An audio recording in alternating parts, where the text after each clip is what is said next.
Sáng ngày 9 tháng 12, đại diện Cục Cảnh sát Giao thông cho biết cơ quan chức năng thành phố Đà Nẵng đang thụ lý điều tra vụ tai nạn gây hậu quả đặc biệt nghiêm trọng trên cao tốc Đà Nẵng - Quảng Ngãi. Khoảng 4 giờ 12 phút rạng sáng cùng ngày, ô tô khách 16 chỗ do ông PVK, sinh năm 1986, trú Hải Tĩnh, Ninh Bình, cầm lái. Trên xe khách lúc này chở 12 hành khách lưu hành hướng Nam, Bắc. Chiếc xe khách xảy ra va chạm với ô tô đầu kéo do ông BMT, sinh năm 1982, trú tại Hải Phòng, điều khiển, đi cùng chiều phía trước.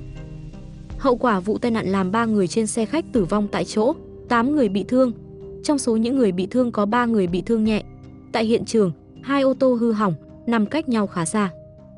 Nguyên nhân ban đầu nhận định do lái xe ô tô khách thiếu chú ý quan sát, không đảm bảo khoảng cách, tốc độ, chở theo hành khách không thắt dây an toàn dẫn đến gây ra vụ tai nạn có hậu quả như trên, theo Cục Cảnh sát Giao thông.